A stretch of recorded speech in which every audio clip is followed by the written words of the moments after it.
Hallelujah, praise the lord. প্ৰভু যীশুৰ মধুৰ নামত আপোনালোক সকলোকে স্বাগতম জনালোঁ। আশা কৰোঁ আপোনালোক সকলোৱে ভালে আছে। জীৱিত ঈশ্বৰক ধন্যবাদ দিওঁ, তেওঁ যে আমাক সুন্দৰ দিনবিলাক দি আছে আৰু তেওঁৰ সুন্দৰ সুন্দৰ বাক্যৰ উপস্থিতিত আমাক লৈ আহি আছে।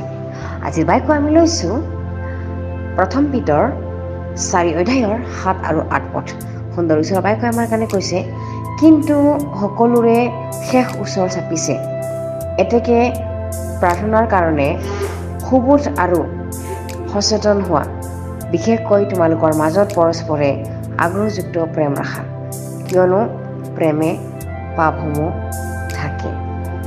Hallelujah, praise the Lord. ঈশ্বৰৰ এই সুন্দৰ বাক্যৰ কাৰণে ঈশ্বৰক ধন্যবাদ দিওঁ।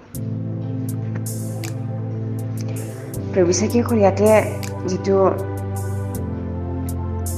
1 পিতৰ যিটো 4 অধ্যায় 7 পদত আৰু 8 পদত যিটো আমাৰ কাৰণে কৈ আছে যে সকলোৰে শেষ ওচৰ চাপিছে। সকলো কাৰণে, পৃথিৱী সকলোবাসীৰ কাৰণে শেষ ওচৰ চাপিছে। যিটো দিনৰ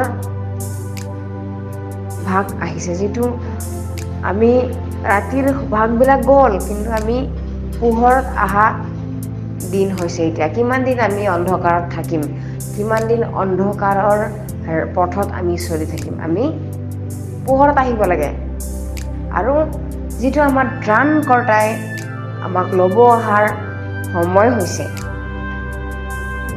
সেইকাৰণে সকলোৰে ন্যায় বিচাৰৰ সময় হৈছে। ধাৰ্মিকৰো অধাৰ্মিককো সকলোৰে শেষ ওচৰ চাপিছে। আৰু সেইকাৰণে আমি প্ৰাৰ্থনা সুযোগ বিচাৰিব লাগে। যেতিয়াই প্ৰাৰ্থনা কৰা আমি সময় পাওঁ, তেতিয়া আমি প্ৰাৰ্থনা কৰিব লাগে আৰু সচেতন হৈ থাকিব লাগে, যাতে সেইদিন সময় আজিও হ'ব পাৰে, কালিও হ'ব পাৰে, আমি গম নাপাওঁ, কিন্তু আমি সচেতন হৈ থাকিব লাগে।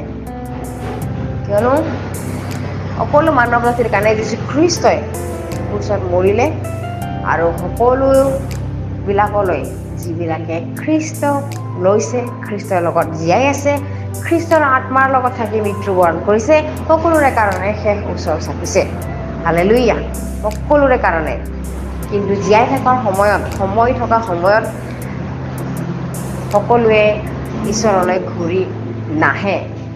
সেইকাৰণে ঈশ্বৰৰ বাক্যই কৈছে, সময় থাকোঁতে ঘূৰি আহা, সময় থাকোঁতে তেওঁৰ আগত প্ৰাৰ্থনা কৰা।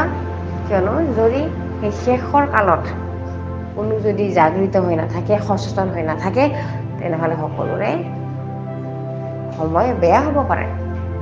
সেইকাৰণে ঈশ্বৰৰ বাক্যই কৈছে, সকলোৰে শেষ ওচৰ চাপিছে। আমি সচেতন হৈ থাকিব লাগে। প্ৰাৰ্থনাৰ সময়বিলাক আমি বিচাৰিব লাগে, য'তে আমি আৰাধনা প্ৰাৰ্থনা কৰা দেখা পাওঁ, তাতে আমি সহযোগ ল'ব লাগে। কিয়নো কোন কেতিয়া আমাৰ প্ৰভু আহিব আমি গম নাপাম, আৰু যিবিলাকে গম নাপাব তেওঁলোকে থাকি যাব, আৰু যিবিলাকে গম পাব তেওঁলোকে চকুৰ এক কিলকতে ৰূপান্তৰিত হ'ব আৰু মেঘৰথত আমাৰ প্ৰভু যীশু খ্ৰীষ্টৰ লগত উঠি যাব। হালেলুয়া। আৰু 8 পদত কৈছে, বিশেষকৈ তোমালোকৰ মাজত পৰস্পৰে আগ্ৰহযুক্ত প্ৰেম ৰাখা, কিয়নো প্ৰেমে পাপসমূহ ঢাকে বুলি কৈছে। প্ৰেম যিটো সকলোতকৈ প্ৰেমেই শ্ৰেষ্ঠ। আমি যদি বিভিন্ন কামত পাৰ্গত হৈও, বিভিন্ন কাম জানি কিনে যদি আমাৰ হৃদয়ত প্ৰেম নাথাকে, তেনেহ'লে আমি একো কৰিব নোৱাৰোঁ। প্ৰেমৰ ধাৰুৱাটো বহুত ডাঙৰ, কিন্তু আমাৰ প্ৰভু, আমাৰ ঈশ্বৰ যীশুৱাই আমাৰ কাৰণে ধাৰ ৰখা নাই। তেওঁ প্ৰেম কৰিছে কাৰণে তেওঁ প্ৰমাণো দেখাইছে। প্ৰমাণ দেখাই তেওঁৰ একমাত্ৰ পুত্ৰ ক্ৰুচত বলি দিলে। এইটোৱে প্ৰমাণ তেওঁ কিমান প্ৰেম কৰে যে আমি গণিব নোৱাৰোঁ, আমি একো লগত জুখিব নোৱাৰোঁ। তেওঁ ইমান প্ৰেম কৰে। তেওঁ আমাৰ পাপবিলাকক উদ্ধাৰ কৰিবৰ কাৰণে তেওঁৰ একমাত্ৰ পুত্ৰকে দান কৰি দিলে। তেওঁ ইমান আমাক প্ৰেম কৰে। হালেলুয়া। সেইকাৰণে আমি পৰস্পৰে প্ৰেম ৰখা উচিত। যিমানে ধৰ্ম কৰোঁ, যিমানে আমি ভাল কৰ্ম কৰোঁ কিয়, যদি প্ৰেম নাথাকে আমি শূন্য, আমাৰ খালী হ'ব। সেইকাৰণে পৰস্পৰে আমি প্ৰেম ৰখাটো উচিত। কিয়নো প্ৰেম নাথাকিলে আমাৰ পাপবিলাক ঢকা নাযাব। ঈশ্বৰে আমাক প্ৰেম কৰে কাৰণে তেওঁৰ প্ৰেমেৰে আমাৰ সকলো পাপবিলাক ঢাকি পেলালে আৰু যীশুখ্ৰীষ্টৰ তেজৰ যোগেদি আমাক উদ্ধাৰ কৰিলে। সেইকাৰণে যদি আমি আমাৰ শত্ৰুক যদি আমি প্ৰেম কৰোঁ, তেনেহ'লে যিমানবিলাক খং ৰাগবিলাক সকলোবোৰ ঢাক খাই যাব। প্ৰেমৰ যোগেৰে সকলোবোৰ পাহৰি আমি নতুনকৈ আমি জীৱন ধাৰণ কৰিব পাৰোঁ। আগ্ৰহযুক্ত প্ৰেম, কিন্তু আমি স্বাৰ্থপৰ প্ৰেম নহয়, আগ্ৰহযুক্ত, যিটো ঈশ্বৰে আমাক প্ৰেম কৰিলে, আগ্ৰহযুক্ত।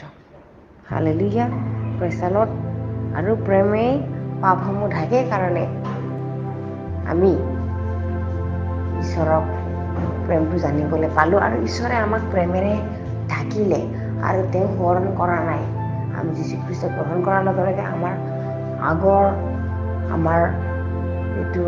আগৰ জীৱনৰ অপৰাধবিলাক তেওঁ সোঁৱৰণ নকৰে। তেওঁ প্ৰেম কৰা হেতুকে আমাক ঢাকি দিলে। ঠিক তেনেকৈ পিতৃ ঈশ্বৰে যদি আমাক ক্ষমা কৰিছে, তেনেহ'লে আমিও আমাৰ শত্ৰুবোৰক ক্ষমা কৰিব লাগে আৰু পাহৰি পেলাই আমি প্ৰেমেৰে, আগ্ৰহৰ প্ৰেমেৰে আমি মিলিজুলি থাকিব লাগে। আমেন, প্ৰেইজ দ্য লৰ্ড। আহক আমি একেলগে প্ৰাৰ্থনা কৰোঁ। ধন্যবাদ প্ৰভু এই সুন্দৰ বাক্যৰ কাৰণে। তুমি যে প্ৰেম হয় প্ৰভু, তুমি দয়ালু ঈশ্বৰ, তোমাৰ তুলনা কোনো ঈশ্বৰ নাই প্ৰভু। তোমাৰ প্ৰেমেৰে যে আমাক ঢাকি আমাৰ সকলো অপৰাধবিলাক ক্ষমা কৰিলা, ঢাকি দিলা, তাকে ধন্যবাদ দিওঁ।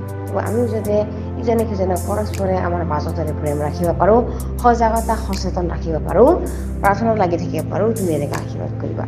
ধন্যবাদ প্ৰভু। এই সকলো যাচনা প্ৰাৰ্থনা ত্ৰাণকৰ্তা জীৱিত নাচৰতীয় প্ৰভু যীশুখ্ৰীষ্টৰ নামত অৰ্পণ কৰিছোঁ। আমেন, প্ৰেইজ দ্য লৰ্ড।